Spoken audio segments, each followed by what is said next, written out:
أما بعد فأعوذ بالله من الشيطان الرجيم بسم الله الرحمن الرحيم يا أيها الذين آمنوا من يرتد منكم عن دينه فسوف يأتي الله بقوم يحبهم ويحبونه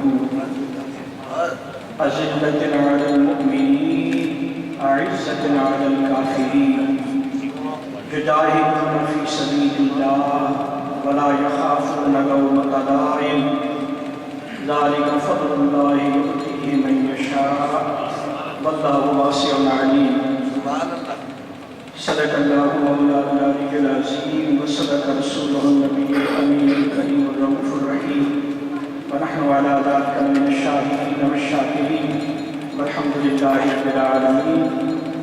قال الله تعالى في شان حبيبه صلى الله تعالى عليه وعلى آله وصحبه وآله وسلم مخبرا وآمرا إن الله وملائكته يصلون على النبي يا أيها الذين آمنوا صلوا عليه وسلموا تسليما. اللهم صل على سيدنا ومولانا محمد وآله وصحبه وجماله وجاره وجلاله وجوده وكماله وبره ونواله وعلى وارث آله. ساری رحمت کے اس شعر سے اپنی گفتگو کا آغاز کرتا ہوں. فرماتے ہیں کہ بس درا گن بلند و نہ بلند اہل فضل، بس درا گن بلند و نہ بلند اہل فضل، حاجت مشاط نیس روئے دل آرام. میں کیا اور میری اوقات کیا، بڑے بڑے یہاں فضلہ بیٹھے اور مصطفیٰ کریم صلی اللہ علیہ وآلہ وسلم کی آل پاک کے زیر سایہ کی محفل چل رہی ہے. میں آپ سب دوستوں کے نام تو نہیں جانتا، اس لیے آپ سب کو عقیدت پر السلام عرض کرتے ہوئے اپنی گفتگو کا آغاز کرتا ہوں. دوستو، میرا جی چاہتا ہے کہ میں اس آیت کے تحت ولایت کی شان اور مقامی ولایت بیان کروں، لیکن جو سامنے میری ہدایت دی گئی ہے یہ ٹائم اس بات کا تقاضا کرتا ہے کہ میں صرف اس کا ترجمہ کروں، اور چونکہ میں آپ کے زیر سایہ سیاہ شریف پڑھتا رہا ہوں، میں چند ایک پہلو آپ کی سیرت طیبہ کے آپ کے سامنے رکھوں. حضرات محترم، مالک ارشاد فرماتا ہے کہ یا ایھا الذین آمنوا، اے ایمان والو، من یرتد منکم عن دینہ، تم میں سے اگر کوئی شخص ارتداد اختیار کرتا ہے اللہ کے دین کا، انحراف کرتا ہے اللہ کے دین سے، منہ موڑتا ہے اللہ کے دیے ہوئے احکامات سے، تو پھر اسے یہ ذہن میں رکھنا چاہیے فَسَوْفَ يَأْتِ اللَّهُ بِقَوْمٍ يُحِبُّهُمْ، کہ عنقریب اللہ لے آئے گا ایک ایسی قوم کو جس قوم سے وہ محبت کرتا ہوگا. اللہ ایسے افراد کو لے آئے گا جن سے وہ محبت کرتا ہوگا، وَيُحِبُّونَهُ، اور وہ افراد اللہ سے محبت کرتے ہوں گے. أَذِلَّةٍ عَلَى الْمُؤْمِنِينَ، اور وہ اللہ کے محبوبین اہل ایمان کے لیے نہایت مہربان، شفیق اور لطیف دل ہوں گے۔ عزت علی الکافرین، اور انکار کرنے والوں کے سامنے سیسا بنائی ہوئی دیوار بن جائے گی۔ یجاہدون فی سبیل اللہ، ان کی زندگی کا مشن اللہ کریم کی ذات کے لیے جدوجہد ہوگا، اللہ کی رضا کے لیے جدوجہد ہوگا۔ ان کے شب و روز اس کیفیت میں بسر ہوں گے کہ وہ اپنے مالک کا قرب و وصال کس طرح اختیار کرتے ہیں اور اپنے مالک کے قرب و وصال کے لیے وہ مخلوق کے کس طرح کام آتے ہیں۔ وَلَا يَخَافُونَ لَوْمَةَ لَائِمٍ، اس مشن میں وہ ملامت کرنے والوں کا کبھی خیال نہیں کریں گے۔ ذَلِكَ فَضْلُ اللَّهِ، یہ کیوں ہوگا؟ اس لیے کہ یہ اللہ کا فضل ہے ان پر، اور یؤتیہ من یشاء، اللہ جس کو چاہتا ہے اسے اپنے فضل سے ہمکنار فرماتا ہے، جس کو چاہتا ہے اس پر اپنا کرم فرماتا ہے، جس کو چاہتا ہے اسے اپنی مخلوق میں سے چن لیتا ہے، جسے چاہتا ہے اپنی مخلوق میں سے اسے پسند کر دیتا ہے۔ واللہ واسع علیم، اور اس پسندیدگی کے لیے، اس چناؤ کے لیے، اس کرم کے لیے وہ بہترین علم رکھنے والا ہے کہ کن کن افراد قدسیہ کا اس نے کب کب کہاں کہاں کس کس مقام پر اتفاق کرنا ہے۔ میں چند ایک باتیں کرتے ہوں، اس کے بعد پھر آپ کی جو آنکھوں دیکھا پہلو ہے، سیرت ہے، وہ آپ کے سامنے رکھوں گا۔ دوستو، یہ امام الاولیاء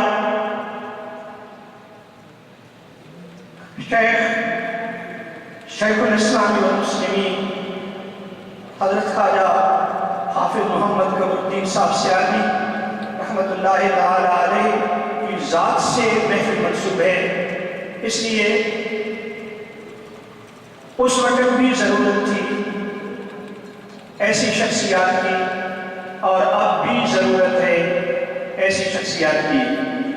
ٹیپو سلطان کی شہادت کے بعد مسلمان انحطاط کا شکار ہوتے چلے گئے، اور پھر سامراجی قیادت نے انہیں اس حد تک پستی میں مبتلا کر دیا کہ وڈیرہ ازم ہر طرف چھا گیا۔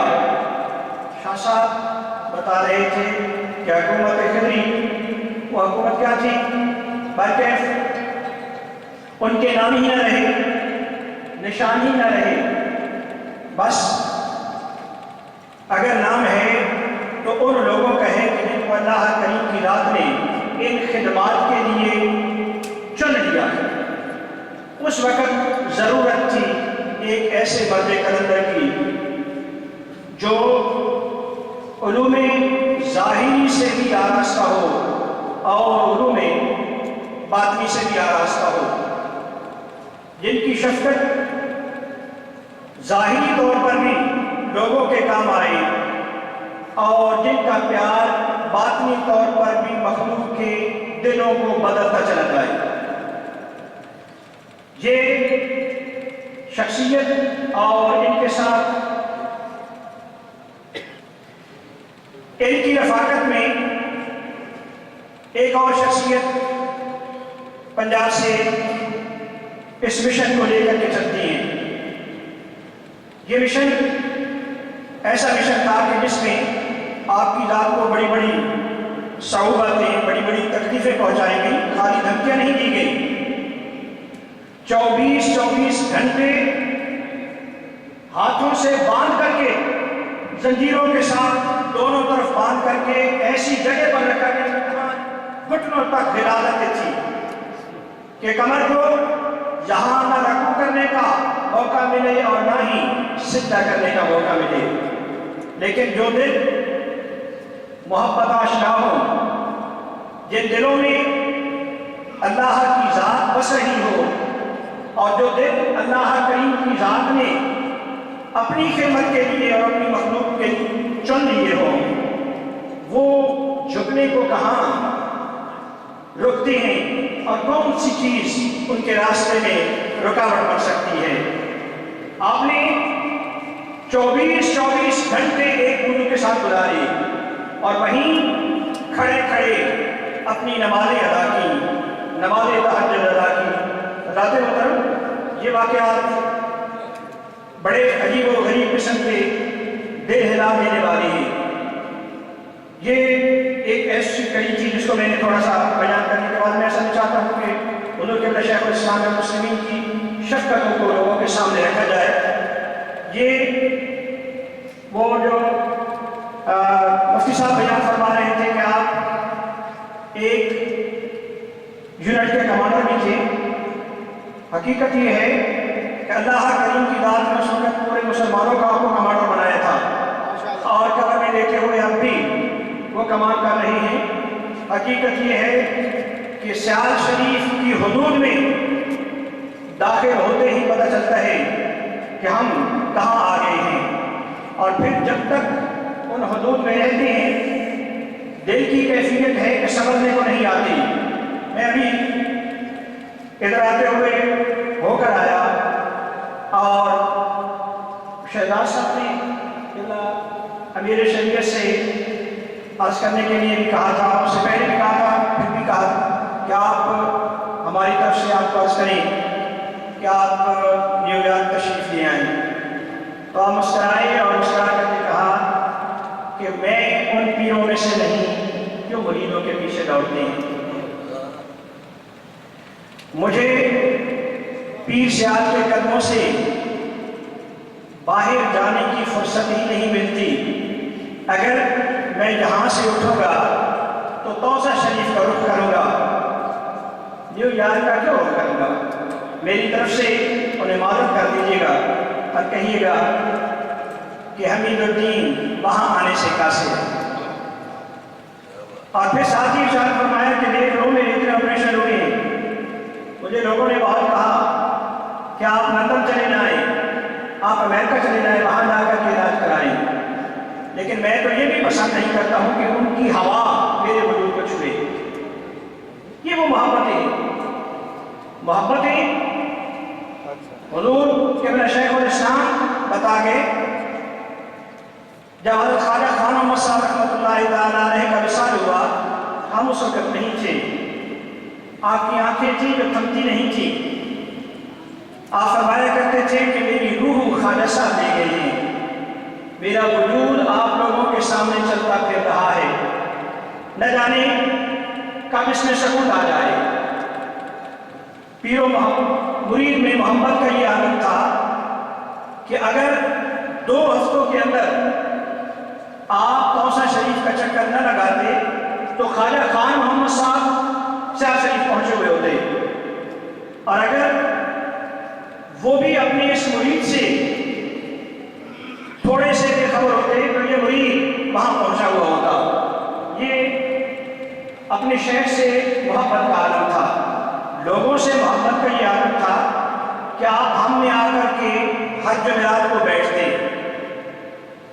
یہ آپ کی پیار بھری کیفیات آپ کو بتا رہا ہوں۔ ہم میں آ کر کے بیٹھتے اور ہم ایک چھوٹی سی محفل بنایا کرتے تھے جس میں سب خطاب کرتے، آپ سنتے۔ اتفاق ایسے ہوا کہ ایک دن ایک ریچھ والا ریچھ لیے آیا، اور ریچھ جب جامعہ کے پاس پہنچا تو اس نے مالک کے ہاتھ سے زنجیر چھڑائی اور بھاگتا ہوا حضور قبلہ شیخ الاسلام کے پاس آیا۔ ہم حلقہ بنائے بیٹھے تھے تو ہم میں سے کسی کو پتہ نہیں، اس نے جمپ کیا اور سیدھا اس دائرے کے اندر آ گیا، اور ہم نے کچھ لوگ سنی سنائی باتیں کرتے ہیں، میں آپ کو حقیقت بتا رہا ہوں کہ اپنی آنکھوں سے دیکھا کہ وہ جو ہم اس کو کلندر کہتے ہیں، پولیس والا ہوتا ہے، وہ پیچھے بھاگتا ہوا آ رہا ہے، لیکن یہ ریت جو ہے آپ کے قدموں کو چاٹ رہا ہے اور آپ اس کو سر پر ہاتھ پھیر رہے ہیں۔ پیار دے رہے ہیں، یہ پیار کی کیفیت تھی۔ اس کے بعد ہمیں مخاطب کرتے ہوئے فرمایا کہ تم میں سے کوئی اس کے ساتھ کشتی کرنا چاہتا ہے؟ میں کشتی دیکھنا چاہتا ہوں۔ تو حافظ علی محمد صاحب تھے، آج کل وہ سرگودا بیس پر ایئر فورس میں، اس نے کہا حضور میں سے کشتی کروں گا۔ آپ مسکرائے اور مسکرا کر کے فرمایا ٹھیک ہے۔ تو اس کے سر پر ہاتھ پھیرتے ہوئے کہا کہ دیکھو میرے بچے کو تکلیف نہیں پہنچانی، اتنا فرمایا۔ اور اس کے بعد ہم سب کشتی دیکھ رہے ہیں، کبھی بیچ اسے گراتا ہے، کبھی وہ نیچ کو گراتا۔ اس کے بعد آپ نے فرمایا کہ بس بھیا چھوڑ دو۔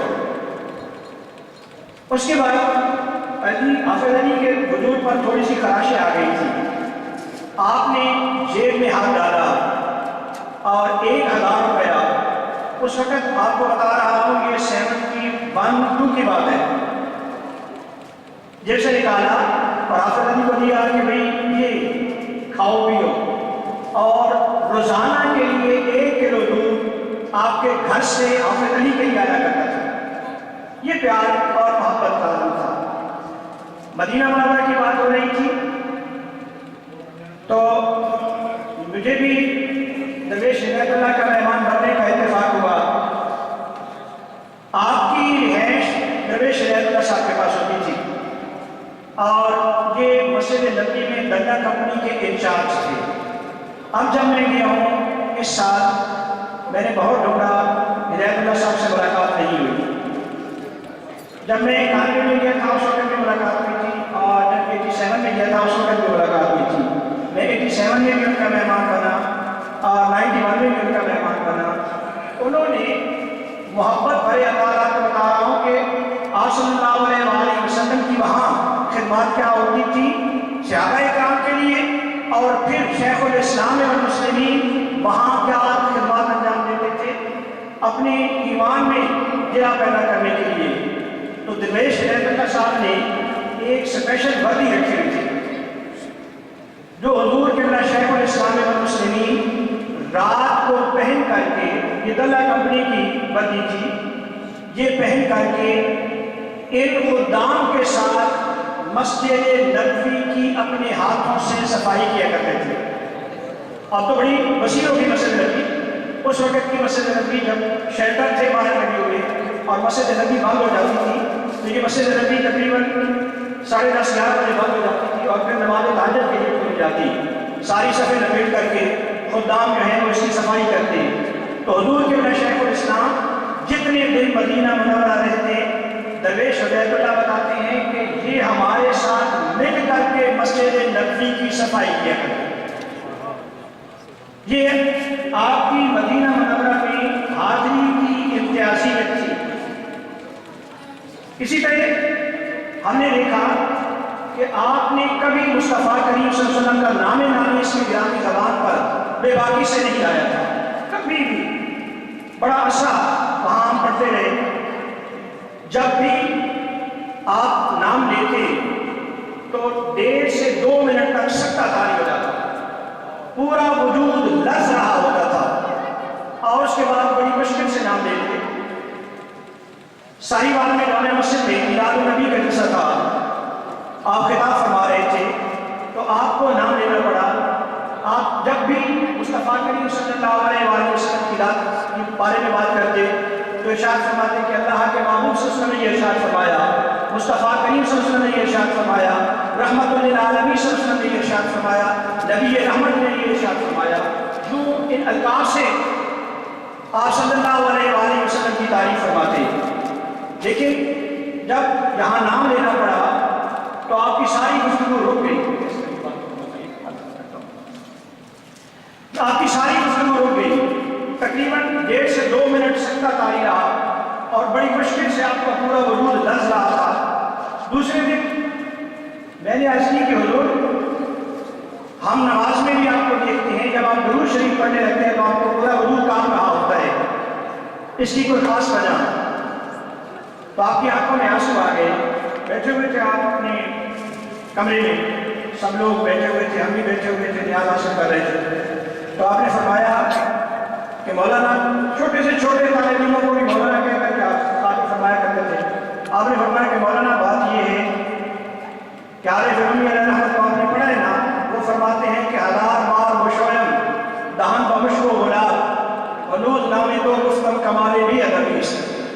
مصطفیٰ کریم صلی اللہ علیہ وآلہ وسلم کا نام نامی اسم گرامی زبان پر لاتے ہوئے ڈرتا ہوں کہ کہیں بے ادبی نہ ہو جائے کہ پوری زندگی کے لیے محروم کر دیا جاؤں۔ بہت سارے آپ کی زندگی کے پہلو ایسے ہیں جو آپ کے سامنے رکھ سکتا ہوں، لیکن وہ وقت بھی جواب دے گیا اور ساتھ اشارہ بھی مل گیا۔ اللہ کریم کی رات آپ سب لوگوں کو ایسے شیخ کے سائے رحمت میں یہاں بھی رکھے اور وہاں بھی رکھے۔ بخاری شریف میں ایک طویل ترین حدیث ہے کتاب التوحید میں، جس میں مصطفیٰ کریم صلی اللہ علیہ وآلہ وسلم نے ارشاد فرمایا کہ تم اپنے حقوق کے لیے جہاں جھگڑتے ہو، جھگڑا تو کل قیامت کے دن دیکھنے والا ہوگا جب اللہ کے نیک بندے اللہ سے جھگڑیں گے۔ تو صحابہ کرام نے عرض کی اللہ کے معبود اللہ سے جھگڑیں گے؟ آپ صلی اللہ علیہ وسلم نے ارشاد فرمایا ہاں، جب انہیں یہ کہا جائے گا 70,000 افراد کو الیحدہ کرتے ہوئے کہ بغیر حساب و کتاب کے تم جنت میں جاؤ، تو وہ رک جائیں گے اور یہ مقام ناز ہوگا۔ مقام ناز میں وہ یہ عرض کریں گے کہ مالک تیرا کرم ہے، لیکن ہم اس وقت تک جنت میں نہیں جاتے جب تک ہمارے متعلقین و متوسلین سب ہمارے ساتھ نہیں جاتے۔ پھر ارشاد ہوگا کہ جاؤ ان کو ڈھونڈ ڈھونڈ کر لے آؤ۔ ادھر ان کی ناشکریاں کی جا رہی ہوں گی، ادھر دوزخ کو یہ آرڈر دیا جا چکا ہوگا کہ ان لوگوں کے چہروں کو تو نے مس نہیں کرنا۔ اور جو یہ اللہ کے محبوبین اپنے متعلقین کو ڈھونڈ کر لے آئیں گے، اور یہاں تک کہ ان میں سے ہر فرد اپنے ساتھ 70,000 افراد کو جو ان کے متعلقین و متوسلین ہوں گے لے کر کے جنت کی طرف جائے گا۔ اور قرآن کریم جو ارشاد فرماتا ہے کہ وسیق الذین اتقوا ربهم الی الجنۃ زمرا، یہ جو ٹولوں میں جائیں گے۔ اللہ کریم کی رات ہمیں بھی قبلہ شیخ الاسلام والمسلمین رضی اللہ تعالیٰ عنہ کے وہاں بھی ٹولے میں رکھے اور آپ کے خدام میں رکھے۔